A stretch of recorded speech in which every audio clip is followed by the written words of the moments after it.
Brad, how pleased are you with the Ospreys defence in Connaught?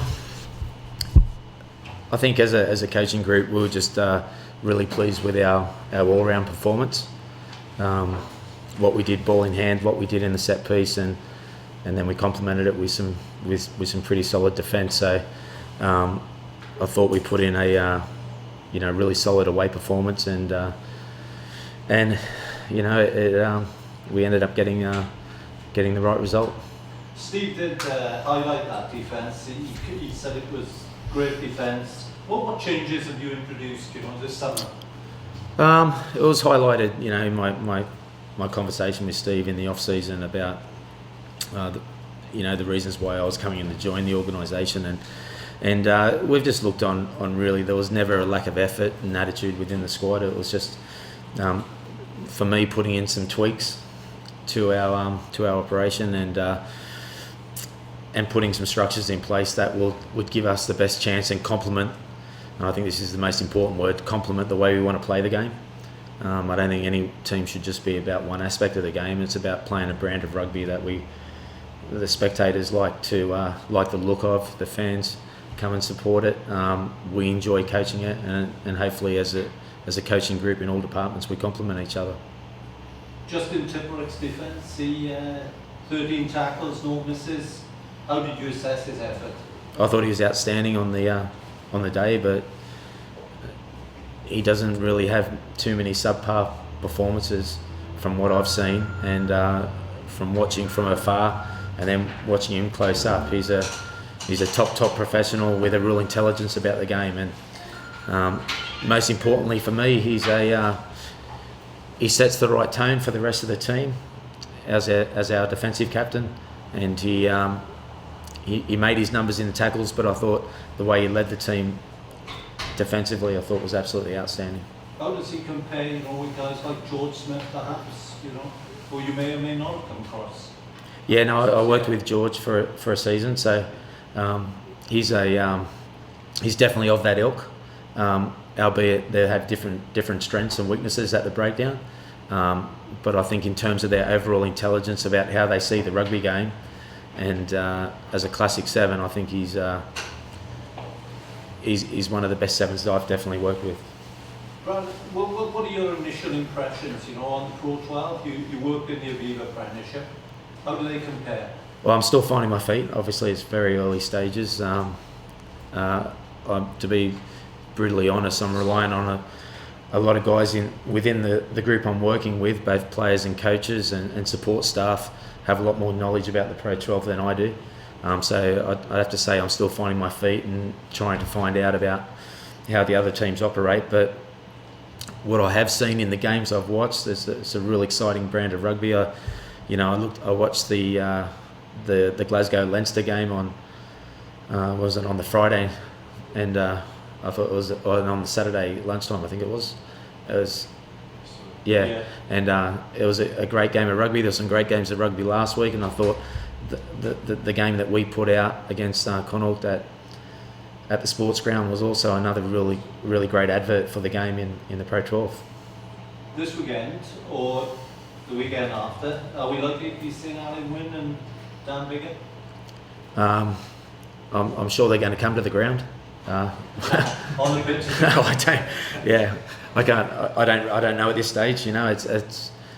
That's above my pay scale. So, but you'll definitely see him.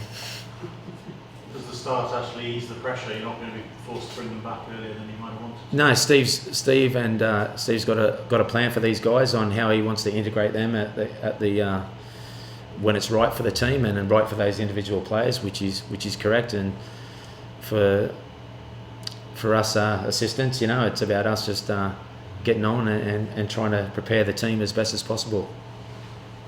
We've made it Treviso so far, Brad, obviously. Really competitive, yeah. Really competitive. I think in both games, they put up a strong performance at Leinster, lost the game by I think about 12 points. I think it was 11-point deficit against Ulster at home, so really dogged. They've got a new coaching staff. I think they'll give all the attributes as what they have traditionally Italian sides, very physical, very big, and we're going to have to be on at our best if we want to get the right result. The Italian side in this competition have come in for quite a bit of stick over the last couple of years, but they do appear to have taken a bit of a step forward over the summer. Yeah, no, definitely, and I think Connor going over there has obviously improved certain things in terms of the way they're approaching their, I suppose, their day-to-day environments. But from what I've seen of from Treviso in the footage, a very tough team and a team that we're going to give absolutely 100% respect to. Obviously, when it came to joining the Ospreys, what was it about this region, this organisation that sort of attracted you? Because obviously, you know, great experience with Wasps, part 3 Rugby League career. Yeah. It's a big decision to make. What was it about the Ospreys? Yeah, you could call it a big decision, or for me, it was an easy decision. I spoke with Steve and Andy, and I speaking with Steve, and he spoke about the passion of the club. Obviously, historically, they've been a top club at the top end, of winning titles. I spoke with Steve. He spoke passionately about everyone who's involved here. Everything that he said about the club has been absolutely true. And once I spoke to him, and I had absolutely 100% no doubt that this was the right move for me and my family. And so far, touch wood, in the 8 weeks that I've been here, it's been true to its word, and I'm enjoying it. Not even the Welsh weather's put you off yet.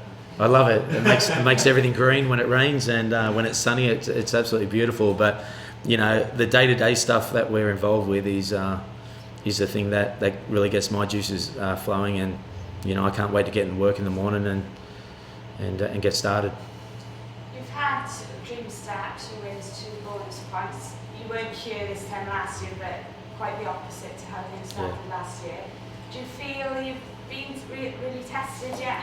Connor, albeit they're champions, they did have a thumping against Glasgow. Do you feel you've got Ulster and Leinster coming up, that the tough challenges are yet to come? I find every week, every game that we play, there's going to be a challenge that we're going to have to meet, and have to meet that head on. What we try and do is just prepare. Well, as a coaching staff, we prepare from the Monday. We hit the reset button after Connacht. We hit the reset button and start on Monday to try to prepare the guys as best as possible to get the result on the Saturday. In regards to whether one challenge is going to be harder than another challenge, I think we just have to cross that bridge when we come to it. But we take 1 week at a time, and our week this week is preparing the team for hopefully to put in a performance that can get the right result. You joined a group that was smarting after last year's results. So the first, have you noticed a change in atmosphere, change in mood, having got those 2 games upon them? I wasn't here last year, so I don't really know. But from when you came in the summer, just. No, from day one when I arrived, the guys have been 100% positive in what all the coaches have tried to implement. They turn up to work, they try to become better every day, and hopefully you have many more days of coming in to try to become a better rugby team and better individual player, and that then generally equals to better results. We are, as a coaching group, only looking at process. And if we can get our performances right, we're going to come on the back end of more wins than we are losses. So in terms of mood, these guys have been pretty consistent in their moods, regardless of the results. As long as we can pitch up with the right intent, the right accuracy every day in training, I think the game days generally should look after themselves. Going back to the difference between Pro 12 and the Aviva, have you noticed a more attacking frame of mind this season? I think I haven't watched too much Premiership since I've obviously been down here in the Pro 12, but I think clearly that the threat of relegation does loom large over the Premiership, in terms of maybe not at this early stages, but already in the early stages, sides are talking about potential relegation targets, and I think that must restrict the way you want to adapt and play the game. I think in the Pro 12, we're able just to play with, I suppose, the freedom to develop your game without the pressure of relegation. But if you ask any team in the competition, the pressure is there every week, and the pressure is there to perform. And then the quality of the opposition will determine whether you get the right result or not. In terms of your philosophy, and is there anything in particular do you want to put your stamp on this team in a particular way, or we've actually just been down the Scarlets and they were saying a lot of their forwards are looking to become leaner in order to increase pace, what has become perhaps the foundation of the All Black game. Is there anything you want to instill in this group? Personally, for me, my brief was pretty clear. I think we complement each other as a coaching group, but my brief was to organise the defence and to coach the defence, and also then obviously you're able to share your experiences as a coach, as a coaching staff, so that there's a lot of crossover between us all. But in terms of what I would like to give to the group, I think most teams are a reflection of the coaching group and especially the head coach, and we're a side that I think reflects the values that are up at the top, and that we're hard working, we want to play an attractive brand, we all give 100% for each other, and hopefully my style of coaching or my style is going to complement that. Brad, what did you make of your halfbacks last weekend? I think both players contributed really well to the win. You were outstanding, weren't they? I thought they played well. I thought they were two players of a 23 that all delivered on the day. I don't think one player was better than others. I think they played their role, in which was a complete team performance.